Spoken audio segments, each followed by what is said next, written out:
The name of my presentation is Caving in Cartel Country. It is the story of the 2020 Cerro Bone expedition.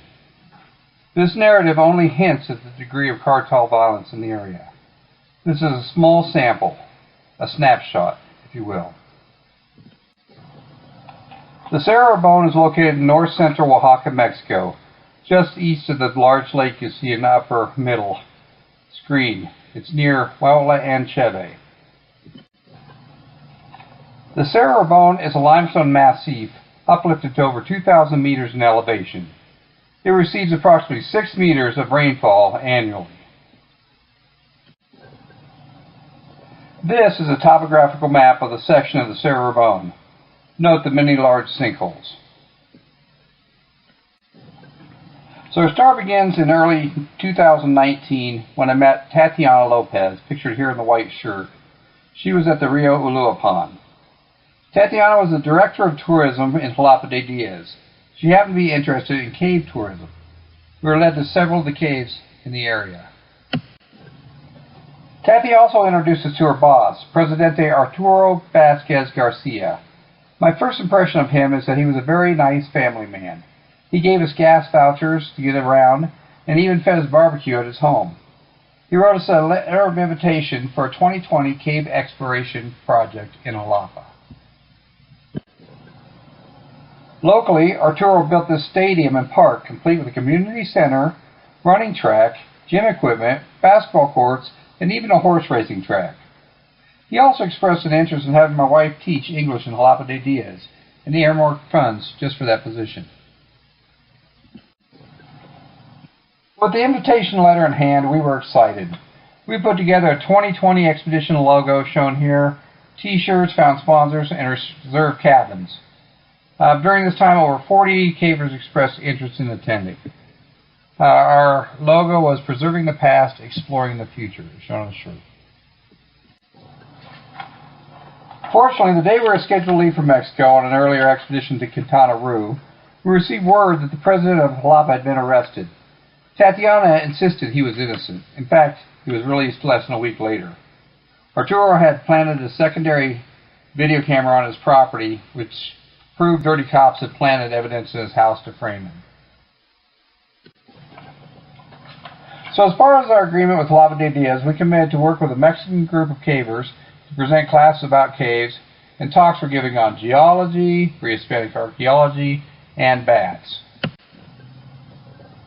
We also had some vertical training courses with the help of Mazatec and caver David Santiago, pictured here on the right.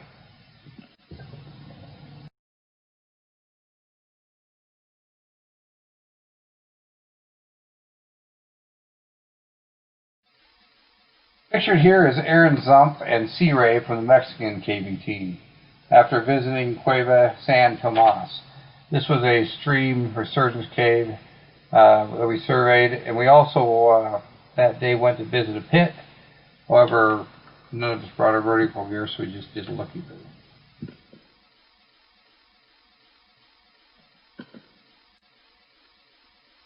The Mexican caving group, as part of their sponsorship funding, were looking for caves with bats. They had an apartment provided by the town in Jalapa, and they were focusing on nearby caves that they could get to and then get back to the apartment by the evening.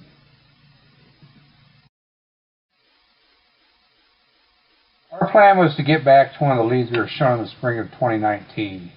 It was a large borehole located along this headwall overlooking Jalapa. Aaron Zump, David Santiago, and I established a camp along the head wall just below the entrance to Vivianos. As you can tell from this picture, the site was really steep. The next morning we began to climb up into Vivianos. The rock was horrible, making the climb sporting, to say the least, at times. A little further into the climb, you can see a headlamp. From here we traversed over to the ledge and set up an anchor point. We also put in a redirect to keep the rope from braiding on the rock. Both Aaron and David had a limited time for caving, so we left the cave ready so the next group could continue exploration. We hiked down the following morning. When we arrived back in Jalapa, we had heard that the Mexican cavers had had machetes pulled on them by angry locals while visiting a cave. Later the same day, the manager of the medical clinic was assassinated while working in his office. The Mexican cavers had seen enough. They left town.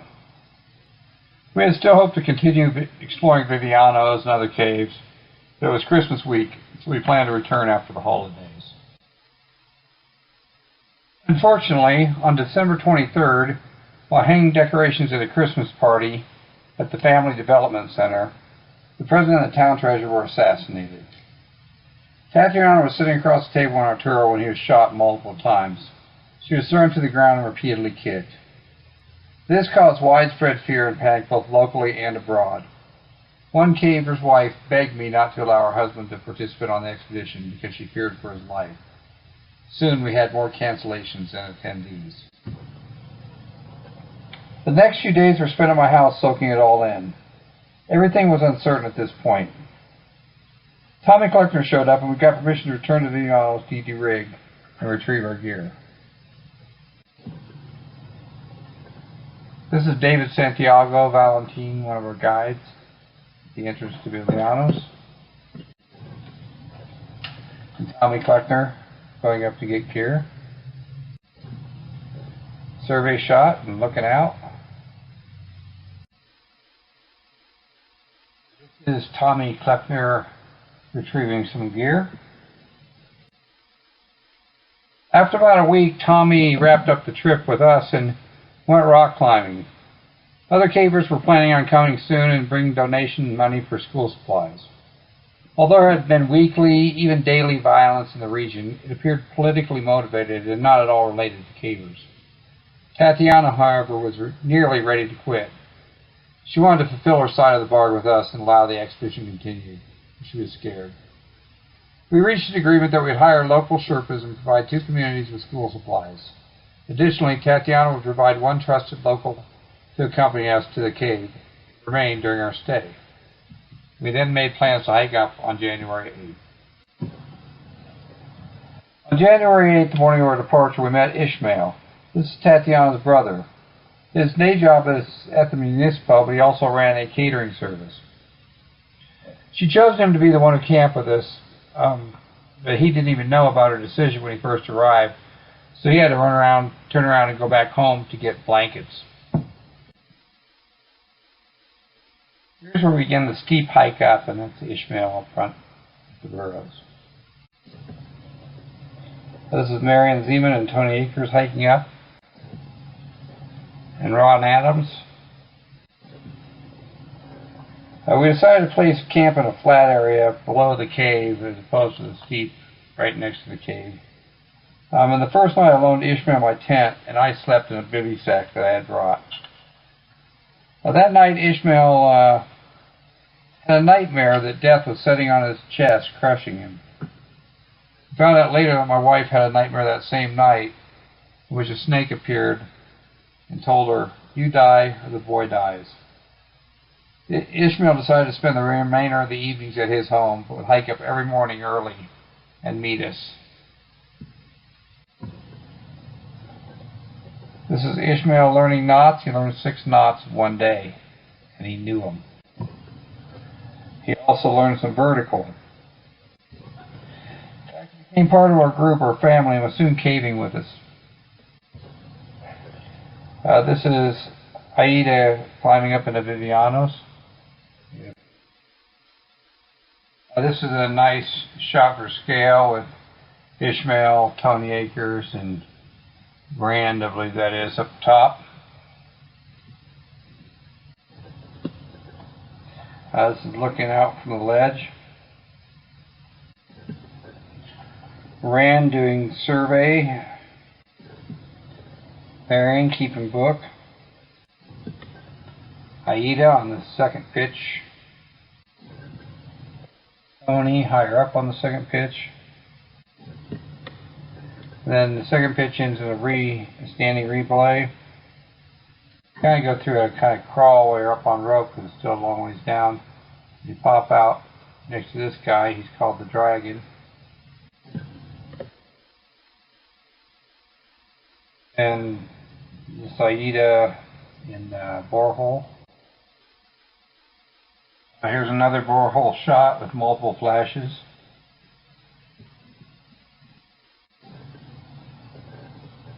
Rand making a point.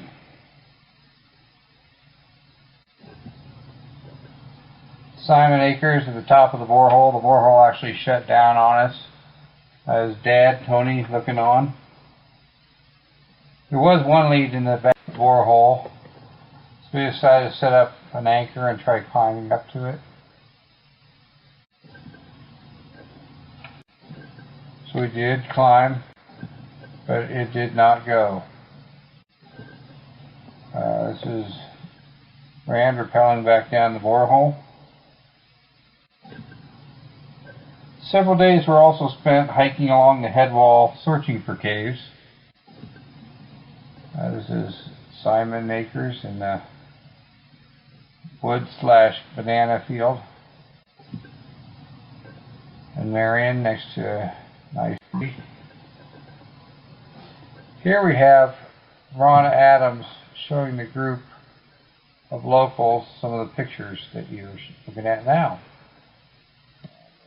Ishmael's over there smiling as always. This is an example. These gentlemen were not happy when they first showed up, but watch the guy in the left hat. He gets happy. Because Ishmael explains what we're doing. I love that you just explained to him. He's doing that now. Exactly. That's why I wanted to know about this. Like, explain all kinds of Very if any day he was here alone or out there looking for us, and he would bump into people alone, he could really tell what the That's what I did yesterday. They just told me about fire ideas. Not bad. so happy that he was He's telling them, he's talking about. Yeah. 2 days before we were to hike down the mountain, Ishmael received this forwarded text. In short, it's a warning to all towns that the new generation Jalisco Cartel demands to speak to some 35 people on the list. If they refuse to show up, they or their family members will be killed. It goes on to state they know every taxi driver, bus driver, and anyone helping those on the list will also be executed. One day before we were ready to break camp, Ishmael committed to hiking up the Cerro Bone with Thomas Hawkins and myself. On the way up, we met this couple on the trail, noted plastic shoes. The farmer warned us not to go to the town of Cerro Bone and recommended we go to Rancho Hernandez instead. It's also on top of the Massey. We continued up the trail until we met these gentlemen.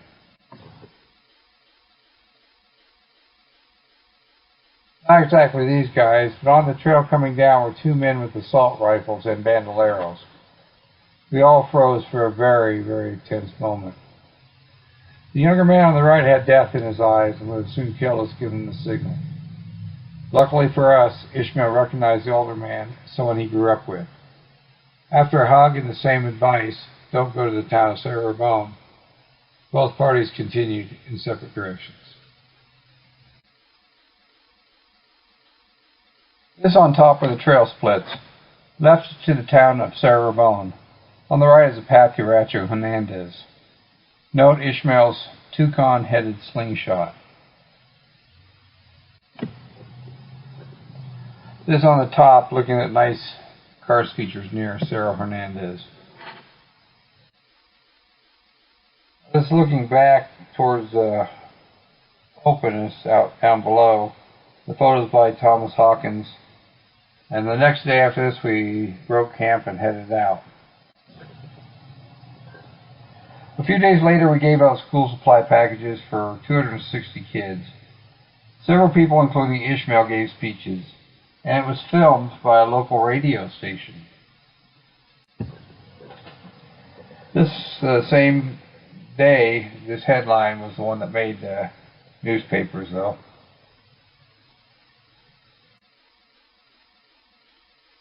point, my wife, Madonna, and I decided to go down and do some tourist caving before the Proyecto Cerrabón Swiss project was going to start in February. We ended up going down to Gruta de Cocona down the state of Tabasco that was 9 hours away. And while we were there, we received a phone call from Aaron Zumpf. A group of men had tried to kidnap Ishmael while he waited for a taxi truck. He resisted forcefully, but was ultimately shot in the head 6 times. I called Tatiana and she asked me to come back for his funeral. And the following morning we drove back to Jalapa and arrived just before dawn. Tatiana asked us to transport Ismail remains back to his house for the first part of the funeral procession. While we were there, we met Ismail's wife and their 3 kids. This is his youngest son.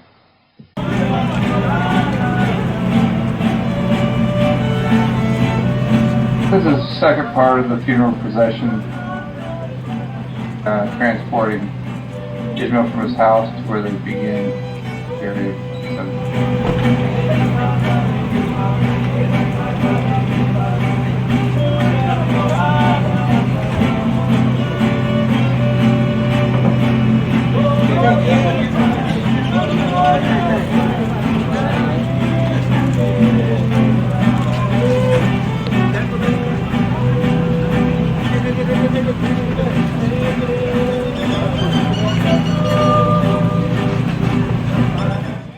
I'll never forget the image of his t-shirt being placed.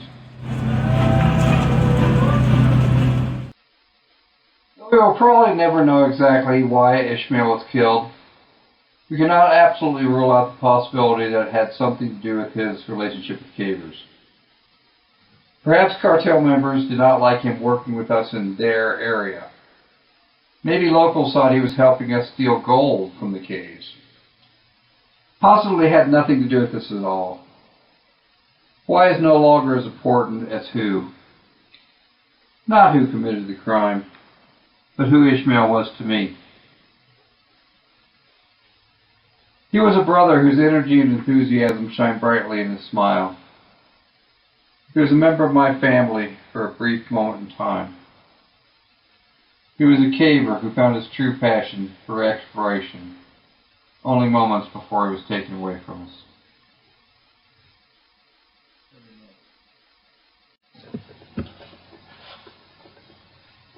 We'd now like to take this time to thank our sponsors, who are the NSS, Elevated Climbing, Intermountain Outfitters, the Southern Colorado Mountain Grotto, and the good people of Jalapa de Diaz. We'd also like to thank these people for the contributions: Andy Armstrong, Andy Belsky, Thomas Hawkins, Tommy Kleckner, and Ron Adams. The photos were by Aaron Zumpf, Donna Fraser, David Santiago, Ron Adams, Thomas Hawkins, Marion Akers, and Hugo Rodriguez, also from various newspapers. Thank you.